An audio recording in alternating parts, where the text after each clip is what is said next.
Noong mga nakalipas na araw ay nag-ensayo at nag-aral ako para sa isang pool lifeguard training.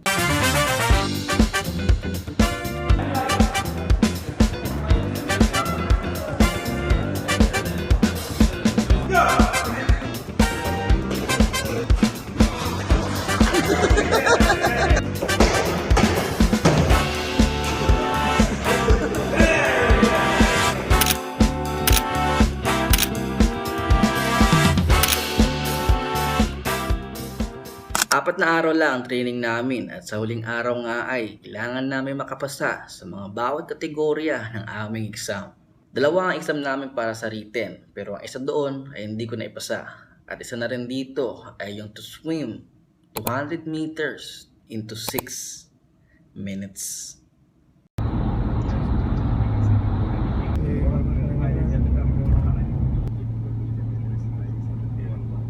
So nandito tayo ngayon sa coffee shop.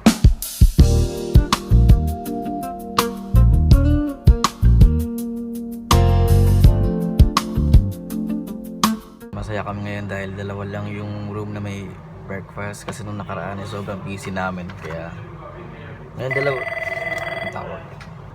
Only one Heineken, sir? Four Heineken. Cash or card, sir? 4 Heineken. Okay, sir. Coming.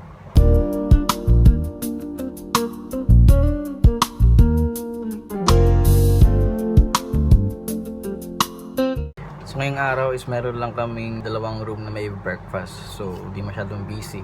Di pareha nung nakaraang araw is 24. So ang daming lahat ng guests nagsikainan dito ng breakfast. Pag ganitong di kami masyadong busy is nagre-ready lang kami ng mga cutleries, mga plato. Tapos yung mga pwedeng gamitin ng mga guests para pag kumain na sila. Eh di kami maabariya pag na-short kami, di ba?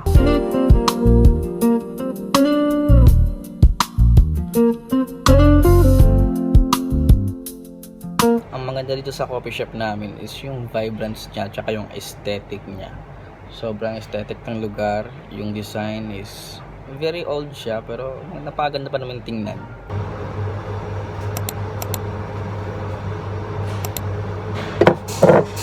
So meron ganitong mga senaryo no na pag ayaw namin ng pagkain sa cafeteria, dito kami kumakain sa coffee shop. Tamang ko ako wala. So habang walang guest sa loob, sinilinis ko dito sa labas, yung mga table sa labas. Carlo? Carlo? Ayos. Araw-araw kailangan linisan tong mga upuan at lamesa sa labas dahil may mga guest pa rin na gustong umupo at magpalipas ng oras habang umiinom ng kape. Madumi at malikabok ang mga lamesa at upuan pag hindi nilinisan dahil nga sa panahon ngayon dito na sobrang init at malikabok ang dala ng hangin sa labas.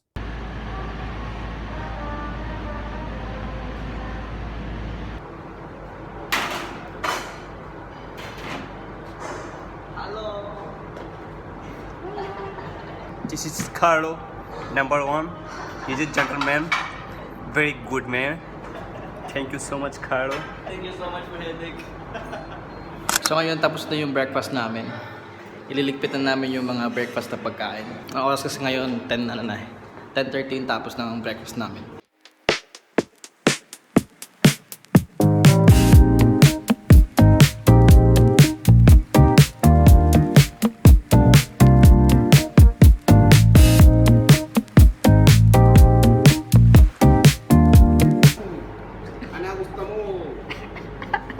Aray ko. Aray ka! Kamusta ka? Maputi? Ano ba? Ano ba? Aray ka! Time check as 4 na. Out ko na ngayon. Magpa-punch out na ako. Thank you. Nandito na ako sa pool at bago ako mag-swimming is tinitingnan ko muna kung malinis yung swimming pool. Minsan kasi maraming mga dahon-dahon na lumilipad. Tsaka mga lango na din. Yung mga duming pwedeng maano sa swimming pool. Kaya kailangan ko munang linisin bago ako mag-swimming.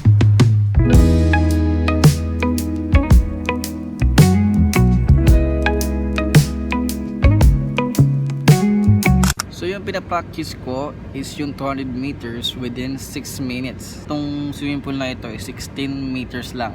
So kailangan ko siyang i-back and forth ng 12 times para makompleto ko yung 200 meters. So yung ginawa ko nung una is nag-ano ko ng oras 3 minutes, tapos tapusin ko siya ng 4 na ikot. 4 na ikot, kailangan ko siya natapos ng 3 minutes. Natapos ko yung 4 na ikot, and ang naiwan sa 3 minutes ko is 3 seconds lang. So kung tataka kayo kung saan tong swimming pool na ito lang yan sa likod ng hotel namin. Itong nasa likod ko is bar yan, and likod ng bar na yan is yung coffee shop kung saan ako nagkatrabaho. Kaya pagkatapos ng duty ko is dito ako dumidiretso kasi kailangan ko talaga mag-practice para makuha yung certificate ko at makapasa sa 200 meters within 6 minutes.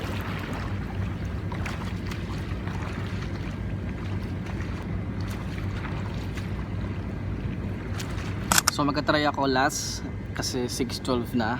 Try ko ng one last time ngayong araw na ito na 8 rounds within 6 minutes. Tingnan natin kung maulit ba. Hindi kinaya. Inabot ang oras. Hindi ko lang kung sakto ako sa oras or sobra na ako sa oras. Kaya yun, chamba lang siguro rin kanina, pero at least na-try ko. Time check na rin is 6:22 na. And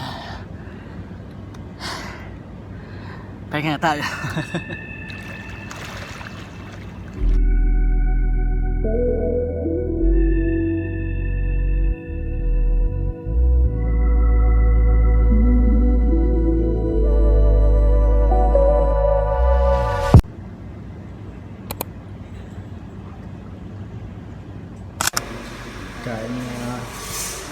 Kain na tayo tapos ko lang kumain and diretso na sakay sa transport.